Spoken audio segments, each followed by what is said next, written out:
எப்படி அடிச்சிருக்காங்க யார் மாடிச்சது? போலீஸ்காரங்க அடிச்சாங்க. கை வச்சு என்ன கில்லி மூவ் பண்ண பார்த்தாங்க. என்னால மூவ் பண்ண முடியல. அதனால எனக்கு ஷூவால வச்சு எவ்வளவு அடிக்க முடியுமோ அவ்வளவு மிதிச்சு அனுப்புனாங்க. மறைமுகமா பண்ணாங்க. நேரடியா லத்தி சார்ஜ் எல்லாம் எங்களுக்கு பண்ணல. இங்க வந்ததுக்கு அப்புறம் லத்தியால அடிக்கிறாங்க. எங்கமா இருந்து இந்த அடிலாம் பட்டது? நாங்க அங்க விவேகானந்தர் ஹவுஸ்க்கு ஆப்போசிட்ல உட்கார்ந்து இருந்தோம். அந்த இடத்துல இருந்து நாங்க அந்த 10 பேர் எங்களை அடிக்க ஆரம்பிச்சாங்க. நீங்க இப்ப எங்க வந்திருக்கீங்க? நாங்க இங்க வெளியில போக விடல. அதனால நடுக்கிருக்கோம். எங்களை வெளியிலே விடல. பாட்டில் எடுத்து அடிச்சு எங்களை வெளியில விடாம நாங்க ஒரு வீட்டுக்குள்ள உட்காந்துருந்தோம்.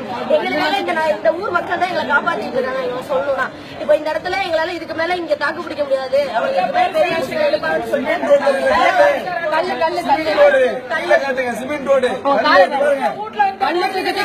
போலீஸ்காரங்க அவங்களே கள்ள தூக்கி அடிச்சு போராட்டம் பண்ணணும்னு சொல்றவங்க குண்டு போடுறாங்க. எங்களை வந்து பாட்டில் உடச்சு கிடக்குற அந்த முனையில உடச்சு கர்ப்பிணி பெண்ணை கலைச்சு அந்த பொண்ணை உட்கார வச்சுட்டாங்க. இந்த போராட்டம் இங்க இருந்து ஓயவே ஓயாது.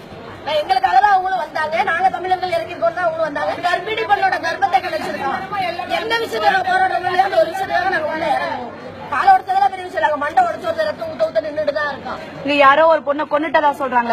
அதெல்லாம் வந்து அந்த பொண்ணு உண்மையான அந்த பொண்ணு டிஎம்கே ஆளு நம்ம கிடையாது. அது அந்த பொண்ணு கூட வந்து டிஎம்கே கூட இருக்கிற ஆள் இருக்காங்க. வேண்டாம் அதெல்லாம் நம்பாதீங்க. தப்பான நியூஸ். அது பேசின பொண்ணு ஒண்ணு போட்டுருக்காங்க. அந்த பொண்ணு வந்து டிஎம்கே ஆளு கூட வந்து டிஎம்கே கூட ஸ்டாலினோட கூட அது தப்பு. அது பொய்யான நியூஸ். யாரும் அதை நம்பாதீங்க.